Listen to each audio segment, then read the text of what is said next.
eyes have seen, my ears have heard of your mighty deeds and powerful show of love towards me. Good, good shepherd, good, good lover, I join the angels to shout out your praise.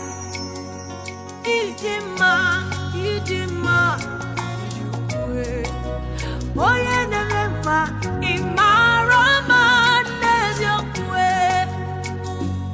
Idima, Idima, Yukwe, Oye Nemema, Imarama, Neziyokwe. Oyo yo Chimoma, Holy Sabinigwe. There is a melody in my heart unto you. Overflowing joy, overflowing praise. Daddy, Daddy, all that you do is marvelous. Verily, verily, you are good, oh. Verily, verily, verily, you are so good. Verily, verily.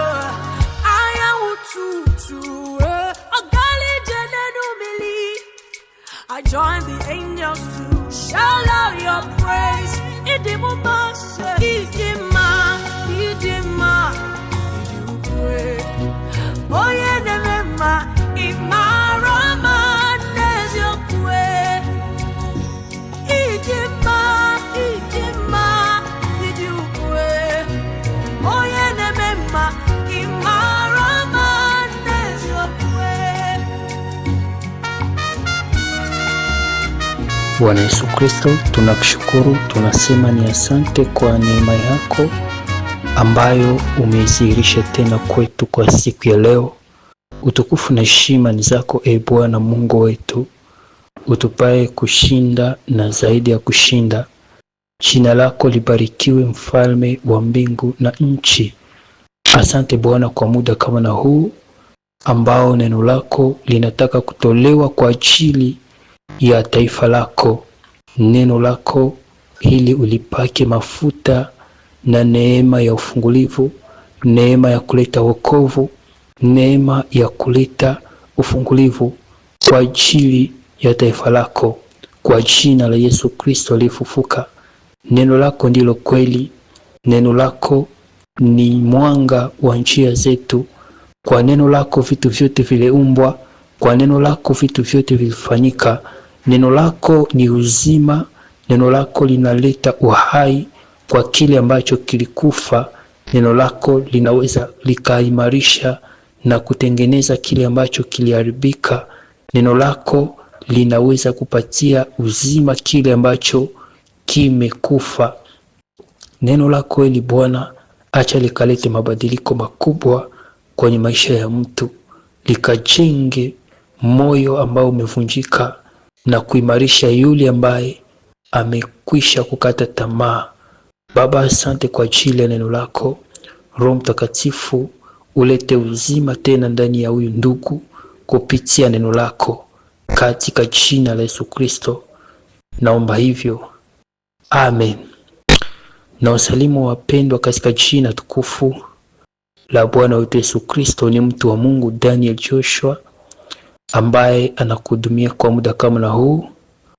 Basi nina somo fupi ambalo tutajifunza kwa pamoja kwa siku ya leo, na somo ama kichwa cha somo letu linasema njia katika jangwa. Njia katika jangwa. Basi tunasoma Biblia, neno la Mungu, kutoka katika kitabu cha Mathayo sura 4 mstari wa kwanza. Biblia inasema hivi: kisha Yesu aliongozwa na Roho jangwani ajaribiwe na shetani. Amen. Wapendwa katika Kristo, jangwa ni nini? Jangwa ni chombo ambacho Mungu anakitumia kwa ajili ya kuwakamilisha watu wake, kwa ajili ya kuwaimarisha wale aliowaita, kwa ajili ya kuwakamilisha watumishi wake na watoto wake.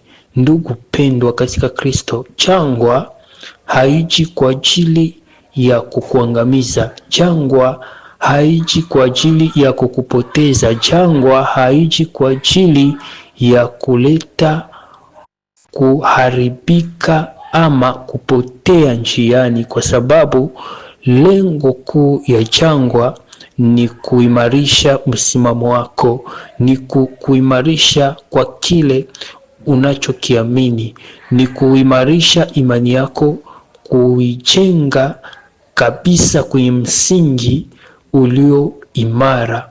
Jangwa linakuja kama kipimo kwako, kwa kuthibitisha ama kwa kuleta uhakika ya kile ambacho unachokiamini.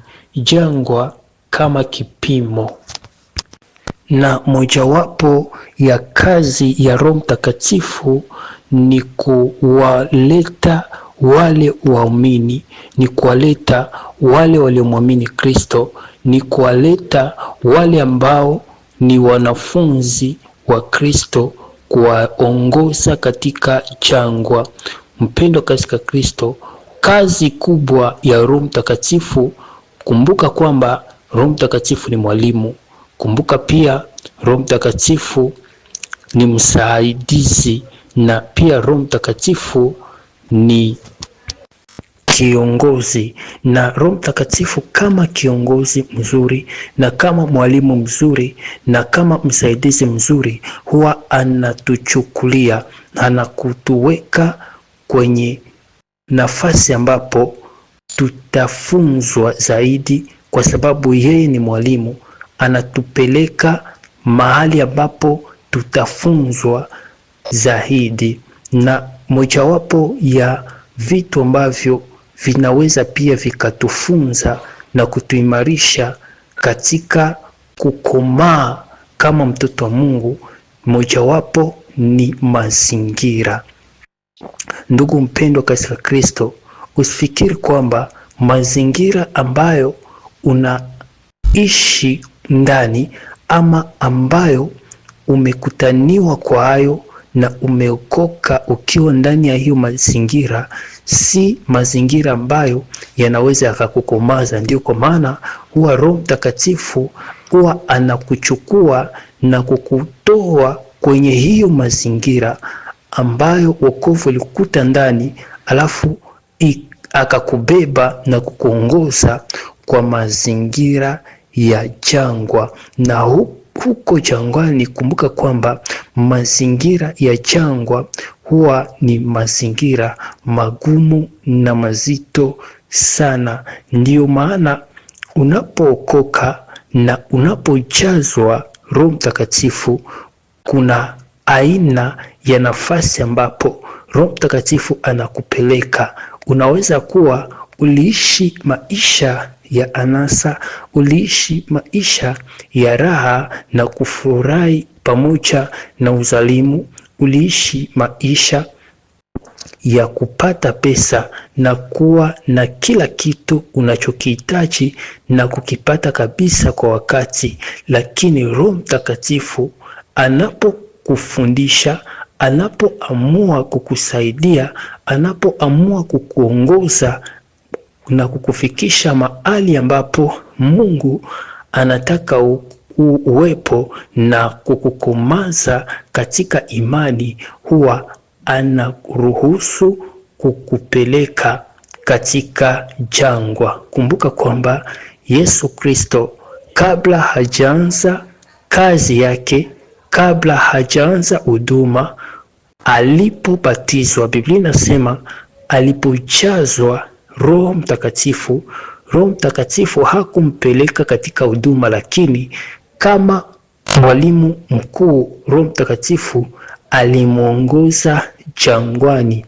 Na huko jangwani haiko nafasi pa kustarehe, hapana.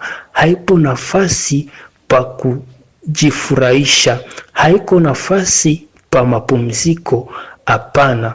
Kumbuka kwamba hapo jangwani kulikuwa na njaa kali, kulikuwa na jua kali, kulikuwa na kila kitu ambacho kinaweza kusababisha kuleta tabu na kuteseka kabisa.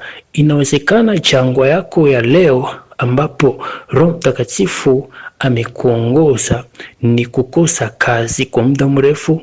Inawezekana jangwa yako ya leo ni kukosa mafanikio. Inawezekana jangwa yako ya leo unakosa makao. Inawezekana jangwa yako ya leo unatupiliwa na ndugu zako, ama umekataliwa hata katika jamaa na katika jamii, umekosa kibali. Inawezekana jangwa yako leo unakuwa kabisa katika hali ya umaskini ya kutatanisha. Mpendwa katika Kristo, jangwa hilo haliji kwa ajili ya kukuangamiza, lakini ni kwa ajili ya kukuimarisha. Ikiwa tu unabaki katika msimamo, unabaki katika hali ya kumtegemea Mungu, unabaki ndani ya Kristo, unabaki tu mwaminifu na kulishika neno la Kristo Yesu, katika hiyo jangwa Mungu huwa analeta nguvu mpya, analeta neema mpya, analeta kibali kipya kupitia nguvu za Roho Mtakatifu. Nawe unapoimarishwa kwa njia ya neno la Mungu, utashinda kila kitu ambacho huwa kinajidhihirisha kwenye jangwa ili kukuangusha. Mpendwa katika Kristo, unapokuwa katika jangwa ama unapopitia mambo magumu na mazito, kitu ambacho ni kitakachokukinga kama silaha utakayoitumia ni silaha ya neno la Mungu. Ni silaha ya neno la Mungu.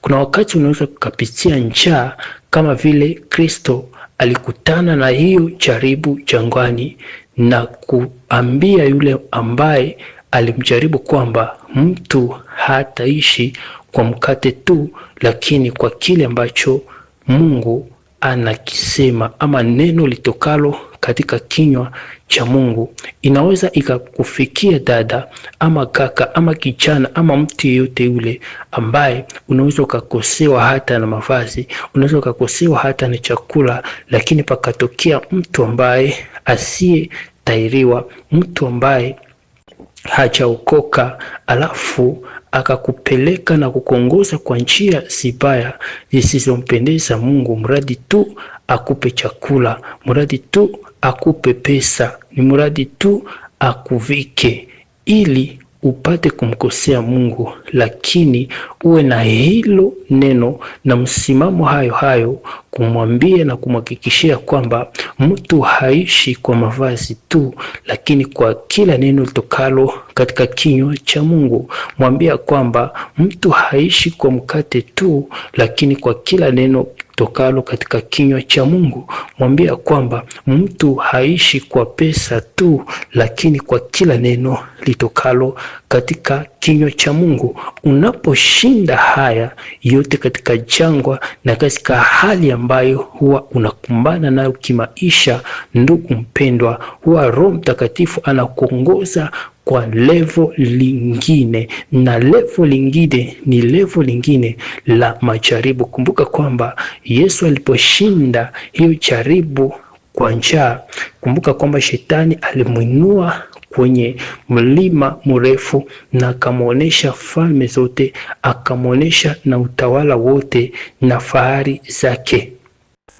Lakini neno ambalo aliambiwa ni kusema kwamba amshuhudie shetani na atamupa hivyo vitu vyote. Ndugu mpendwa, kuna mahali katika maisha ambayo kabisa hata hiyo jaribu inakuja unaishinda. Kuna mahali kabisa inafika kwamba unaona kama kila kitu kinakuwa mwisho, kila kitu kinakuwa kabisa kwenye kikomo chake. Ni kusema kwamba kila kitu unakiona kana kwamba kinafika kwenye kilele chake. Unakosa msaada, unakosa matumaini, Unaangalia juu, unaona hakuna msaada. Unaangalia chini, unaona hakuna msaada. Unaangalia pembeni, nafasi zote, wala wanaokuzunguka, jamaa, ndugu na marafiki, wote wamekuacha. Hata wale ambao wamekuwa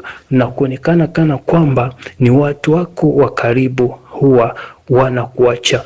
Unakosa msaada mpaka tumaini lako huwa linafika kabisa kwenye ukingo. Ndipo shetani anajinua na kuleta jambo ambalo litakalo kukusababishia na kuleta kabisa hamu ya wokovu kukutoka, na anakuambia na kukuhakikishia kwamba nitakupa kila kitu, nitakufanyia kila kitu, nitakupa mafanikio, nitakupa pesa, nitakupa gari, nitakupa chochote kile unachokitaka, lakini imradi tu unisujudie, mradi tu unitumikie. Mpendwa katika Kristo, unapokuwa katika msimamo wa neno la Mungu, ndipo utakapomwambia kwamba anastahili kuabudiwa ni Mungu peke yake, anastahili kusujudiwa ni Mungu peke yake. Basi nenda zako shetani, maana imeandikwa,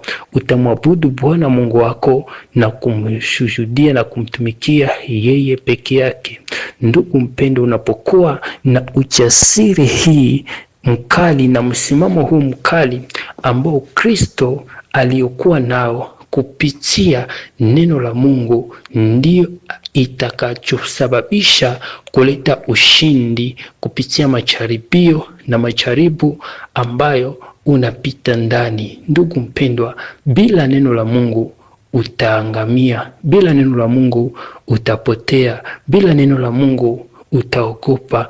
Unapopita katika jangwa, kumbuka kwamba wengi waliopitia jangwani, wengi walifia jangwani. Musa alitosha watu Kanaani, lakini walipofika katika hali ya jangwa, wengi sana walifia jangwani. Haijalishi kupasuliwa kwa bahari ya Shamu, haijalishi miujiza na ishara ambayo Mungu aliyefanya walipokuwa jangwani. Lakini ndugu mpendwa katika Kristo, yale maumivu ya jana yalipoondoka, ambayo Mungu aliondoa, alafu wanapokutana, watu wengi wanapokutana na maumivu ya sasa na maumivu ya leo, huwa imani inaondokea na matumaini inaondokea. Wanasababisha kuleta dharau, na wengine hata kumkufuru Mungu, wengine hata kukata tamaa na kulikana nguvu za Mungu kwa sababu ya hali ambayo huwa wanakutana nayo jangwani. Ndugu mpendwa katika Kristo, kumbuka kwamba hawa wote hawakuliamini jina la Bwana ama kuliamini neno la Bwana. Ndio kwa maana kukosa na kupungukiwa kwa neno la Bwana ndani yao iliwasababishia wengi wao kufia jangwani, ilisababisha wengi wao kuangamia jangwani. Ndio kwa maana ndugu mpendwa katika Kristo, unapokuwa katika jangwa, uwe makini na kushika sana kile ulichokipata. Kumbuka kwamba Biblia inasema ya kwamba shika sana ulicho nacho, mtu asije akatoa taji yako. Unapopita kwenye jangwa, huwa jangwa inasababisha watu wengi sana kuumia, watu wengi sana kushindwa, watu wengi sana kuanguka, watu wengi sana kukata tamaa, watu wengi sana kurudi nyuma. Mpendwa katika Kristo, jangwa ni kipimo ama mtihani ambayo Mungu huwa anawaweka ndani watu wake, anawaweka watu wake kwa kuwakamilisha. Watumishi wote wa Mungu, wote ambao Mungu alitumika nao, wote ambao walichaguliwa na Mungu, wote walipita jangwani, wote walipita jangwani. Lakini kulingana na jangwa, hali huwa zinatofautiana.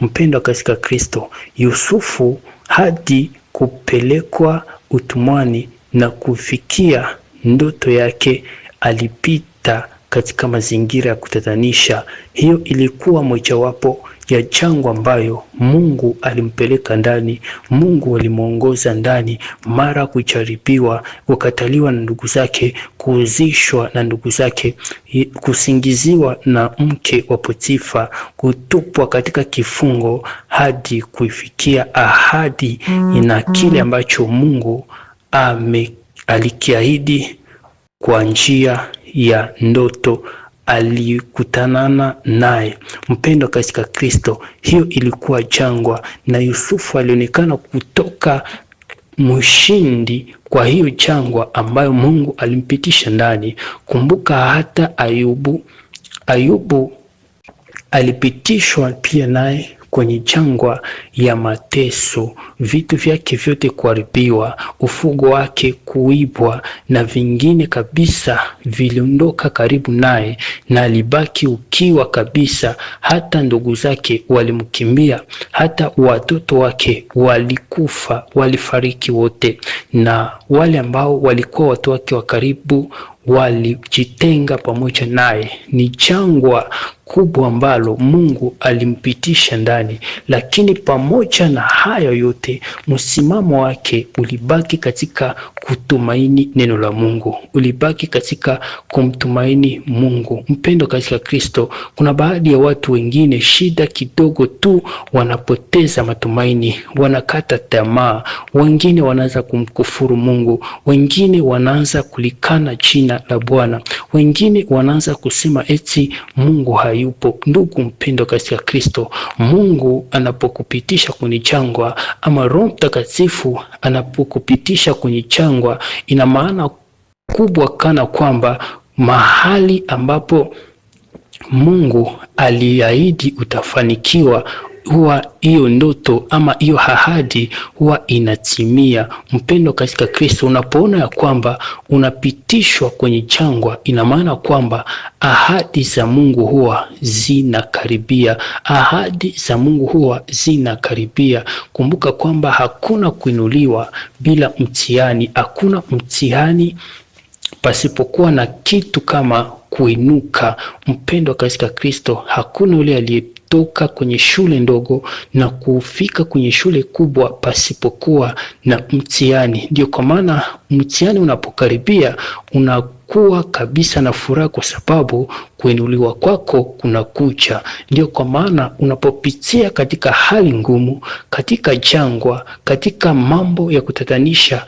hii jambo huwa jangwa linakuja leo, jaribu hili linakuja leo, lingine kesho, huwa inakuwa kama sheni ambayo inakuwa kabisa haikuachi na amani. Kila kilio na kila siku shida na mapito makali ambayo huwa unapita ndani. Mpendo katika Kristo, haya yote ni neno kutoka kwa Mungu, haya yote ni usemi wa Mungu. Hiyo hali ambayo inakutesa kila mara, hiyo hali ambayo inakukatisha tamaa, mpendo katika Kristo, ni msemwa kutoka kwa Mungu. Huwa Mungu ana neno kuhusu hali hiyo ambayo imekukumba. Neno la Mungu linasema katika kitabu cha Isaya 43 mstari wa 19, tazama nitafanya neno jipya sasa, litachipuka hamtalijua, nitafanya njia hata katika jangwa na mito jangwani. Amen. Biblia inasema ya kwamba Mungu atafanya jambo jipya katika kile kipindi kigumu ambacho unachokipitia. Kumbuka kwamba neno la Bwana li hai na lazima lizae matunda, ni lazima lifanye yaliyo mapenzi yake katika hilo jangwa, katika mapito ya kutatanisha ambayo unapitia ndani. Kuna wengine ambao wanapitia katika hali ngumu kwenye ndoa. Mpendo katika Kristo, usikate tamaa. Bwana amesema ya kwamba atafanya jambo jipya, na Biblia inasema ya kwamba atafanya njia jangwani. Mungu atafanya njia jangwani. Mungu atafanya njia jangwani katika ile hali ngumu ambayo unapitia. Kumbuka kwamba Mungu atafanya njia jangwani. Ikiwa unakosa kazi kwa muda mrefu, una maisha ya kutatanisha, unadharauliwa kwa sababu ya hali ngumu ya kimaisha, ya kiuchumi ambayo unapitia kwa sasa, neno la Bwana ambalo li hai linakuja kwako kukuambia leo ya kwamba Mungu atafanya njia jangwani. Katika kipindi kigumu ambacho unachokipitia kwa sasa, Mungu atafanya njia jangwani. Hii ni habari njema kwako mpendwa, unasumbuliwa na magonjwa. Kumbuka kwamba Biblia inasema ya kwamba Mungu atafanya njia jangwani. Unaipita katika jangwa ya magonjwa, Mungu atafanya njia jangwani. Unaipita katika hali ngumu ya kukosa kazi mara nyingi na kwa muda mrefu, Mungu atafanya njia jangwani. Unaipita katika jangwa la kukosa mtoto, ya kukosa ndoa, Mungu atafanya njia jangwani. Unaipita katika jangwa ya umaskini, kumbuka kwamba Mungu atafanya njia jangwani. Ndugu mpendwa katika Kristo, neno la Mungu li hai, neno la Mungu li hai na litatimiza mapenzi yake. Kwa hiyo ujipe moyo. Unapita katika hali ngumu ya kutatanisha, wewe ambaye umezarauliwa kwa muda mrefu, wewe ambaye umetengwa kwa muda mrefu, neno hili linakuja kuleta na kuumba kitu kipya kwenye maisha yako. Mungu atafanya njia jangwani. Mungu atafanya njia jangwani. Basi Bwana akubariki na Mungu alibariki neno lake. Amen.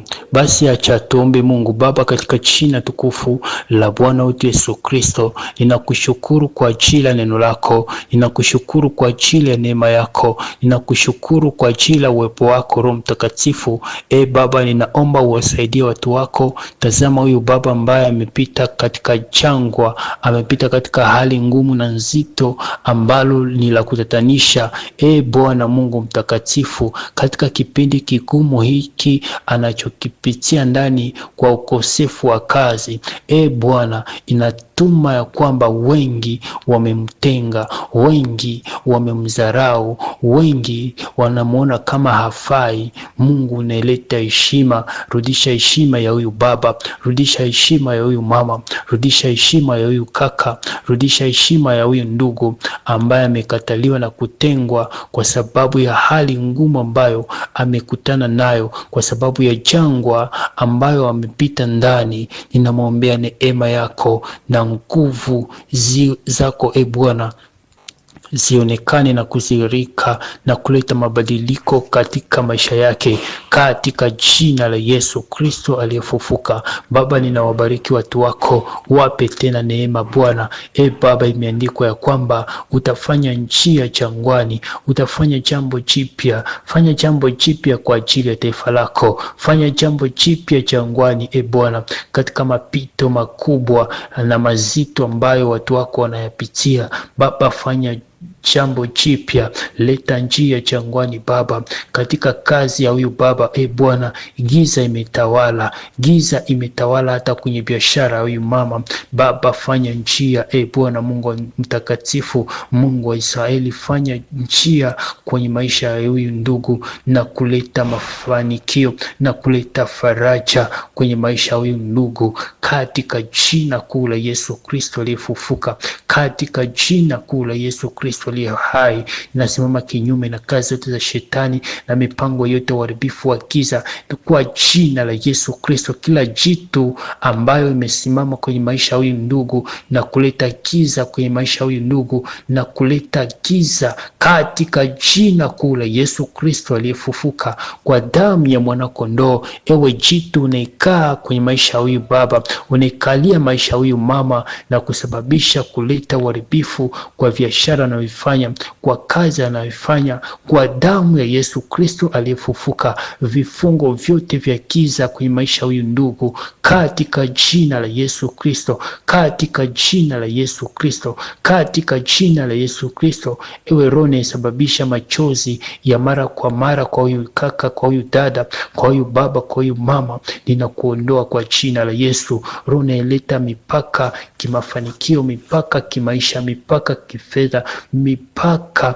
kiafya, katika jina kuu la Yesu Kristo aliyefufuka, kazi zote za giza na mamlaka yote ulimwengu wa giza ipate kushindwa kwa jina la Yesu Kristo, kwa damu ya mwana kondoo, kwa jina la Yesu Kristo, kwa damu ya mwana kondoo, kwa jina la Yesu Kristo. Vifungo vyote vya giza vikatike kwa damu ya mwana kondoo. Kila neno la laana ambalo limestawi na kuzaa matunda kwenye maisha ya ndugu, leo ninaikata kwa jina la Yesu, naivunja na kuiangusha kwa damu ya mwana kondoo, kwa damu ya mwana kondoo, kwa jina la Yesu Kristo aliyefufuka. Natangaza nguvu za uponyaji na ukombozi kwa damu ya Yesu Kristo. Ewe roho ya uharibifu uliye nyuma ya kazi ya huyu baba kuharibikwa kwa jina la Yesu Kristo aliyefufuka, na kuondoa kwa jina la Yesu. Kila uchawi ninaiharibishia kazi kwa damu ya mwana kondoo, kwa jina la Yesu Kristo aliyefufuka. Natangaza ukombozi kwenye maisha ya huyu ndugu, natangaza ukombozi kwa damu ya Yesu Kristo, natangaza ukombozi kwa jina la Yesu. Wawekwe huru watu wako, wawekwe huru watu wako, wafunguliwe kwa jina la Yesu, wafunguliwe kwa jina la Yesu, wafunguliwe kwa jina la Yesu, wafunguliwe kwa jina la Yesu, wafunguliwe kwa jina la Yesu. Mungu mtakatifu, tazama huyu baba ambaye amepita katika jangwa kwa muda mrefu, huyu mama ambaye amepita katika jangwa kwa muda mrefu. Baba, ninaomba wokovu wako kwa muda kama na huu. Acha wokovu wako Bwana ionekane na kutokea kwa jina la Yesu, maana Biblia inasema kwamba kile kilichotarajiwa kikikawia, moyo huwa unavunjika. Baba, usiruhusu moyo wa mtu mmoja kuvunjika na kukata tamaa na kurudi nyuma, katika jina la Yesu Kristo. Baba, ulete faraja. Baba, wapanguze watu wako machozi. Baba, wape watu wako Bwana aje ya mioyo yao. Wanahitaji kazi, wape kazi. Wanahitaji ndoa, wape ndoa. Wanahitaji watoto, wape watoto, katika jina la Yesu Kristo aliyefufuka. Na kushukuru kwa sababu wewe ni Mungu mwaminifu, na kushukuru kwa ajili ya rehema zako juu ya taifa lako, katika jina kuu la Bwana wetu Yesu Kristo. Amen.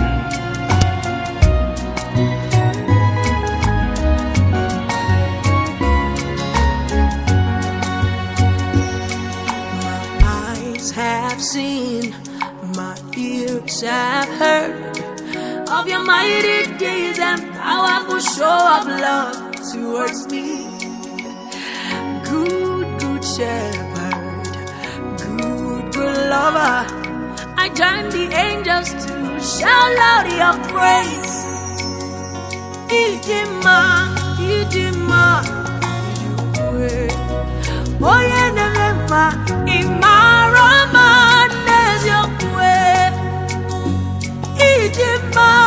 Idima, idukwe, oye nemema imarama nezokwe.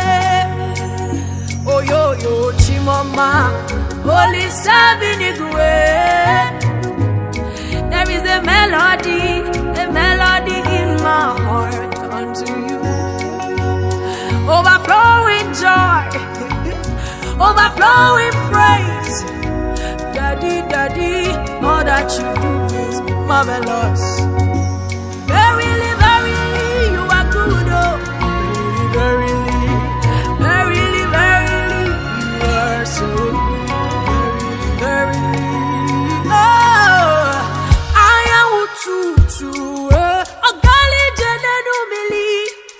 I join the angels to shout out your praise. Idimuma, Idima, Idima, Idukwe, oye nemema imarama nezokwe. Idima, Idima, Idukwe,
Oh, what joy will fill my heart, overwhelming joy.